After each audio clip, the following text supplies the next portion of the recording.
Buenas tardes allá. Acá estamos con 2 horas menos, también ya es Ah, tarde. Es un gusto. Les envío un caluroso saludo desde Cuenca, Ecuador, a todos los Lucas y no Lucas. Ha sido cómico, pero digamos, la buena voluntad y la intención es lo que ha primado. Un cordial saludo a quienes hacen esto posible desde Buenos Aires como coordinadores principales. También, por supuesto, Esteban Echeverría y Riobamba, ciudad vecina de nosotros acá. Un cordial saludo para Jorge Rodríguez por sus palabras y, por supuesto, Javier Sotomayor, eh, acá un coterráneo. Pero creo que además en su presentación, entiendo que la va a hacer más adelante también, eh, vamos a poder visibilizar algunas de las cosas que nos ha ocurrido en esta pandemia. Sin duda, la planificación estratégica nos da algunas herramientas, ¿no es cierto?, para responder en estas condiciones de, yo diría, cuando esto arrancó, por allá el 14 de marzo, justo yo llegaba el 13 de marzo desde Mendoza, estaba en mi doctorado en Uncuyo, un caluroso saludo a Mendoza, una ciudad hermosa. Y claro, la situación de un rato al otro, las condiciones de emergencia sanitaria nos obligó a pensar, ¿no? Y ahí hay algunas cosas que quedaron más atrás. Sin embargo, en otros casos, algunas mejor fueron adelantándose, ¿no? Quizás empecemos con la presentación, avanzamos, así les contamos un poquito. La ciudad que ustedes ven detrás de mi fondo es mi cuenca. Lo que ven es la catedral de la ciudad en la plaza central y le llamamos a la presentación Buenas prácticas locales frente al COVID-19. Allí había un subtítulo, si se quiere, que era las dos caras de la moneda, ¿no? El COVID nos ha puesto en una situación de emergencia en el cual algunas cosas sin duda han sido más complejas de sobrellevarlas y en otros casos han sido oportunidades. Yo debo decir que las crisis siempre son eso también, ¿no? Son oportunidades en las cuales cuando se tienen planteamientos que están listos y compatibles desde la voluntad política del desarrollo, encajan, ¿no? Y así van a ver que algunas de ellas fueron puestas en prioridad versus el estándar que teníamos y les tuvimos que adelantar. Bien, cuando esto ocurrió, claro, a los planificadores muchas veces nos ven como ese alicate, esa llave de ruedas que posiblemente puede dar respuesta a términos en los cuales no siempre hay un área que se encarga de estas cosas, ¿no? Entonces, la planificación territorial nos obliga a pensar en todas las dimensiones que tiene el territorio, ¿no es cierto? No estamos hablando de suelo y casas, estamos hablando de gente, estamos hablando de ambiente, estamos hablando de condiciones sociales, que muchas veces son más prioritarias, inclusive que algunos elementos constructivos y diseño de vías, etcétera, más aún en estas condiciones de emergencia, ¿no? Y es así que en una revisión ardua del equipo, sobre todo de la línea de planificación de la municipalidad, con el apoyo de muchas áreas. Trabajamos en un plan de emergencia en función del estado del arte que día a día estaba evolucionando, ¿no? Cuando la epidemia se presentó en Latinoamérica, creo que lo inmediato fue revisar qué le pasó a China, cómo lo está llevando Europa, ¿no es cierto? Estábamos en esas condiciones donde la investigación día a día nos iba dando qué es a lo que estamos enfrentando. Y así esta planificación estratégica nos permitió volcarnos a documentos internacionales que estaban dando muestras de sí tener una repercusión en la gestión de la emergencia y tomamos 5 ejes, ¿no? Sin duda la salud como prioritario, también la economía, como se le señalaba a Rosalía, es un elemento que no hay que olvidar.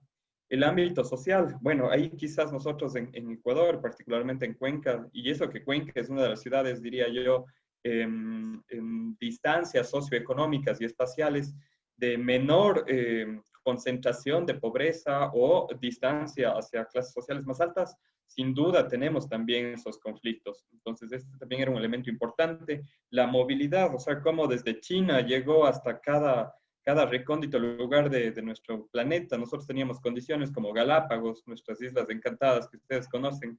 Para entrar en Galápagos uno tiene que pasar normalmente todos los procesos de que no lleves semillas, de que tengas todo lo que sí puedes llevar y lo que no puedes llevar por el control que tenemos a esa este espacio tan sensible, natural, ¿no?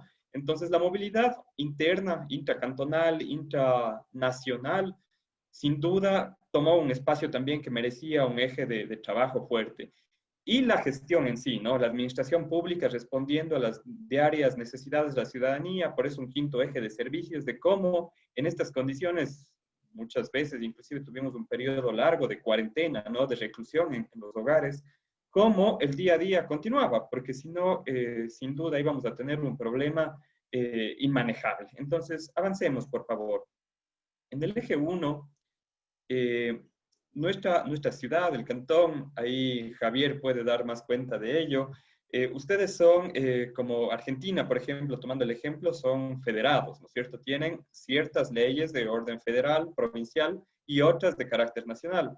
Nuestro caso, somos un territorio unitario, no es federado, por lo tanto, obedecemos a algunas reglas claras en las cuales, por ejemplo, la salud es una responsabilidad nacional, estrictamente nacional. Tiene una exclusividad con concurrencia, pero el municipio de Cuenca, nuestra ciudad, ha hecho algunos aportes fuertes, sin que sean nuestra competencia, pero afrontados a una emergencia sanitaria, teníamos que tomar decisiones inmediatas. Y es así como nuestro hospital de la Fundación El Niño y la Mujer inmediatamente empezó a trabajar en telemedicina.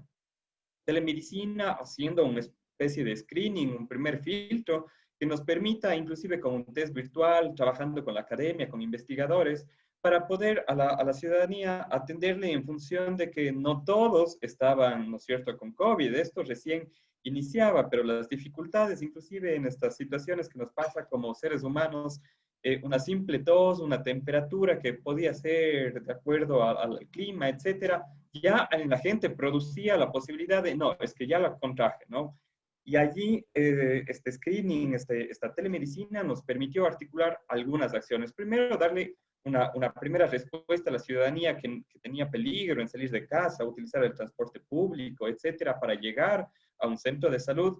Y la ventaja que es que esto lo teníamos tanto en los celulares como en nuestra página web, accediendo por cualquier navegador, y ya había un primer screening que en aquellos casos que se identificaba una mayor probabilidad, ¿no es cierto?, porque había estado de viaje, porque recibió a alguien del exterior o ha estado en zonas conflictivas como un mercado, un hospital, claro, pasaban a una siguiente instancia en donde ya este screening pasaba al encuentro con un médico, ya virtual, ¿no es cierto?, donde hacía otro tipo de preguntas, y en los casos en donde ameritaba, eso estaba atado a nuestra farmacia pública, Farmasol, y se le entregaba entonces, ¿a qué quiero llegar? Alguien desde la casa finalmente podía haber tenido un encuentro con un médico en el cual le diagnosticaba, se pedían pruebas, iban a su casa en algunos casos, se las rehacían, allí sí, con enlaces con el área privada, sobre todo de la ciudad, laboratorios clínicos que ofrecían esta ventaja, pero en nuestra farmacia las medicinas llegaban a la casa de la gente, ¿sí? Entonces, eso nos permitía también tener un mayor control, teniendo en consideración que las preexistencias y a las personas adultas mayores se ponen en una condición de alta vulnerabilidad cuando tienen que ir por salud. Entonces, ahí no quitamos el cuerpo sin que sea nuestra competencia. Ya tuvimos un trabajo fuerte ahí de mitigación. Vamos a la siguiente, por favor. Bien, ahora, la salud también siendo un eje importante de la planificación, debo decir ahí que nuestro Estado central en algún momento decidió otorgarles la responsabilidad.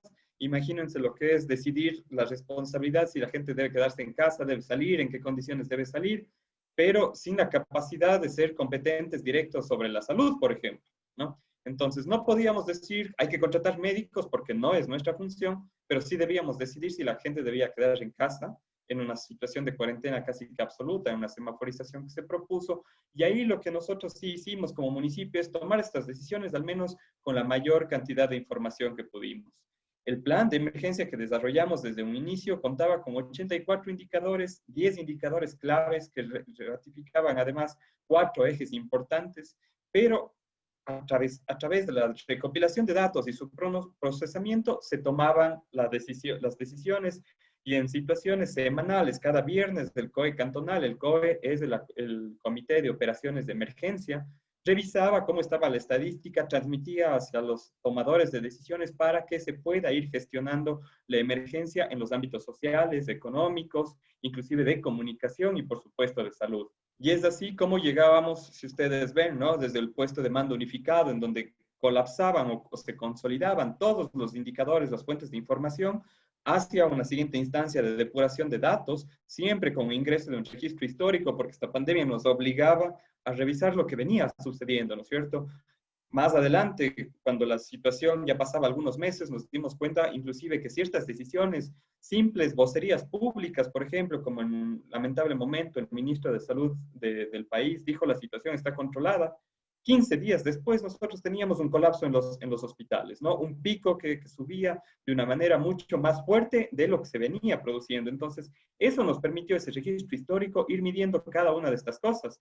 Y ahí ustedes crucen lo que fue gestionar el Día del Padre, el Día de la Madre, ¿no es cierto? Gente queriendo verse después de una situación de cuarentena, de cierto aislamiento social, con distanciamiento físico, y las repercusiones 14 a 21 días después con el comportamiento de este virus y su incubación. Así se visualizaba esto en gráficas, proyecciones que transmiten a la población la veracidad de la situación que estábamos atravesando, porque cuando en algunos momentos decíamos X actividad económica no se puede activar y no se conocen los razonamientos, es mucho más difícil gestionar la emergencia. Finalmente, en la toma de decisiones, nosotros lo hacíamos por indicadores, una semaforización que nos permitía saber día a día, cada viernes, con el conteo del día, de cada día de la semana y el histórico, además, en qué situación se estaban tomando decisiones. Ahí ustedes ven un resumen de cómo ha sido nuestra semaforización. Eso está hasta el 17 de julio, pero ocurrió hasta el 11 de septiembre. La semana anterior fue nuestro último gráfico y lo continuamos, lo vamos a volver a presentar el día de hoy, el avance. Y ustedes pueden ver los 4 ejes que han sido monitoreados. Salud, el tema económico, lo social y la gestión de la información han sido claves. Y la gestión en sí de la epidemia. Entonces ahí ustedes ven 10 indicadores que salen de estos 4 ejes y todo un sistema de monitoreo a ver en qué condiciones están ya transformándolo a muchos de ellos cuantitativos y cualitativos, sí, a resultados cualitativos de semaforización para la toma de decisiones. Bien, todo esto, toda esta gestión, digamos, en esos ámbitos de la planificación estratégica, un plan que responda a la situación, además en cerca de 112 actividades que nos decían qué es lo que tenemos que hacer desde el 14 de marzo, que esto arrancó y en qué estado están cada una de esas actividades. Cuando vemos, ahí quizás están muy pequeñitas los números, pero si ustedes ven la gráfica de la izquierda, habla de la letalidad que ha tenido la epidemia, esta pandemia, en la situación de Ecuador. Hay mucho subregistro, hay un manejo de los datos bastante, digamos, que deja mucho que desear para quienes son nuestra fuente de toma de decisiones a nivel nacional, pero el promedio de la letalidad nacional está alrededor del 7.2%. La letalidad es que cada persona que se contagia, ¿no es cierto?, ¿qué porcentaje tiene de salir viva o de fallecer, ¿no? Entonces, un 7.2% de la población que se contagia, el nivel promedio de Ecuador tiene esas condiciones, pero Azuay, en donde está la ciudad de Cuenca, que representa más o menos un 90% del peso demográfico, apenas tiene el 2.5%. Eso quiere decir que las acciones dan cuenta de los resultados directamente en la letalidad. Y en un gráfico que yo les quiero presentar, que lo había modificado para esta, pero como ustedes ya lo transmitieron, debo decir que eso del último recuento del mes de septiembre, perdón, de agosto, está ya en el 1.7. Es decir, hemos bajado más todavía, siendo agosto nuestro mes más crítico en los términos de salud. Y en el exceso de fallecidos, que ha sido más allá del ratio R, que ustedes habrán escuchado muchos investigadores, que es lo que hay que fijarse, ¿no es cierto? A ver si estamos de subida o de bajada en el número de contagios. Por la precariedad de la información, en Ecuador muchos investigadores y sobre todo epidemiólogos nos han pedido que mejor manejemos el exceso de fallecidos, ¿sí? De manera general. Y allí debo decir también que Ecuador, ustedes ven, tiene números que sí son complejos, pero Azuay y Cuenca, que insisto, representa el 90% de la demografía, del peso demográfico, se encuentra en la línea más baja. Es decir, todas estas acciones sí han dado cuenta de que tengamos una mortalidad y una letalidad más baja que el resto del país en las condiciones complejas a las que nos hemos enfrentado. Como les decía, los términos económicos también han sido uno de los elementos que no hemos olvidado para nada.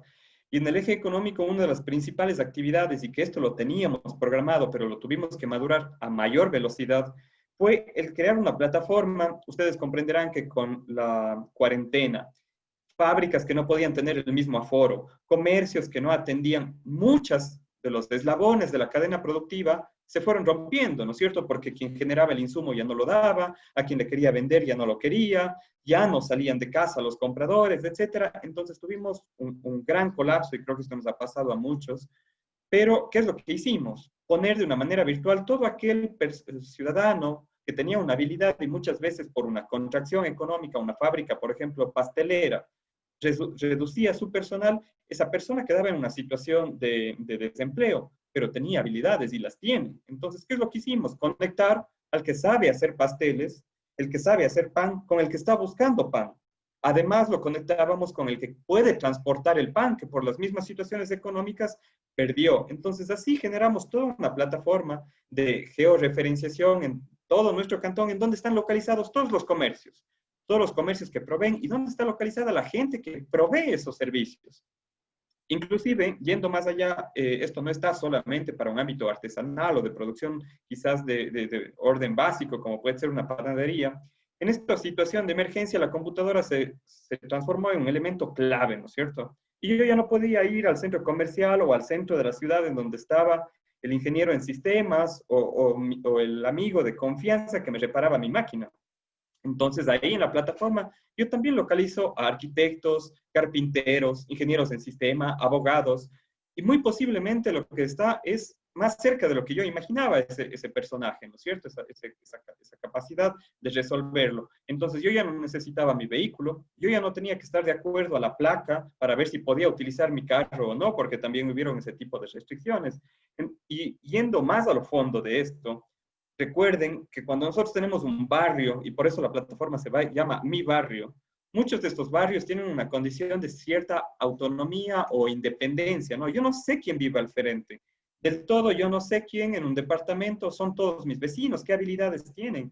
Entonces, muchas veces en la búsqueda de esto se encontraban realmente Juanita Pérez, que es arquitecta, ha estado viviendo al frente, vive al frente y me puede ofrecer un servicio. Lo siguiente que buscábamos allí es que ya podamos conversar con Juanita Pérez y así esa relación de tejido social mejore a una ciudad que muchas veces la condición de vehículo y otros tipos de anonimato que nos va dando las metrópolis, ¿no es cierto?, pierde. Entonces hemos tratado también a través de lo económico recuperar también el ámbito social. Y en una situación social más directa, les diré que en la ciudad de Cuenca tiene una localización de mercados bastante localizada, ferias, etcétera, que proveen sobre todo alimentos, ¿no es cierto? Esa distribución. Nosotros ya teníamos, y por eso digo, son oportunidades también las crisis, porque ya teníamos algunos planteamientos de desconcentrarlos, ¿sí? De atomizarlos. Imagínense que el principal mercado de la ciudad del Arenal, en un miércoles donde además aloja una feria de otro tipo, que no son solamente víveres, los promedios anuales mencionaban que cada miércoles más o menos teníamos entre 25.000 a 30.000 personas en ese lugar. Tenemos 700.000 habitantes, entonces en esta situación de alejamiento, tener 30.000 personas juntas era un problema. Entonces las atomizamos y es así como ven en la gráfica de la derecha, utilizar muchos espacios públicos que estaban definidos con círculos de seguridad, distanciamientos que nos permitan a la gente transmitir esa necesidad de tener cuidado, ¿no? Y eso fue realizado de manera inmediata. De la misma forma, el peso sobre el transporte privado, individual, ¿no es cierto? Siempre sabemos que esa pirámide de la pirámide de movilidad está de cabeza, ¿no es cierto? Muchos de nuestros municipios priorizan al vehículo particular, al vehículo individual. Esta situación de restricción en placas, inmovilidad, etcétera, puso la condición que nos permitió acelerar todos los procesos peatonales. Se generaron ciclovías. La siguiente, por favor. Y esas ciclovías, además, atadas a procesos de, por ejemplo, mega manzanas, super manzanas, que es una propuesta de peatonizar el comercio, ¿no? Trasladarnos, tener esa cercanía y en manzanas agregadas de 9 manzanas, poder trabajar toda una movilidad peatonal dándole prioridad absoluta al peatón versus el transporte privado. Y obviamente, después del peatón, la bicicleta, el transporte público, etcétera. se hizo una reingeniería general y colocamos 12 kilómetros nuevos de vías para bicicletas. Y finalmente, en el término de gestión diaria, ¿no es cierto?, los servicios, cerca del 80% de los servicios que ofrecía la municipalidad fueron digitalizados a través de plataformas para celular, para las computadoras y los trámites de permisos de construcción, revisión de planos, sacar una ficha catastral, pagar el predio.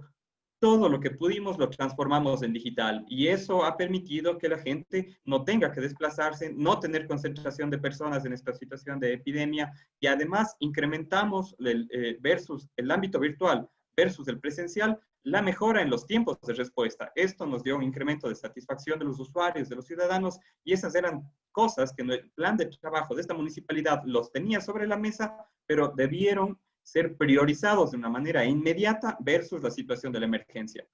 Con esto me quiero despedir. Esos han sido los 5 ámbitos que hemos trabajado fuertemente y siempre, por supuesto, trabajando hacia una cuenca biosegura y sostenible en todos los ámbitos del desarrollo, no solamente económicos, sino también ambientales, sociales y políticos.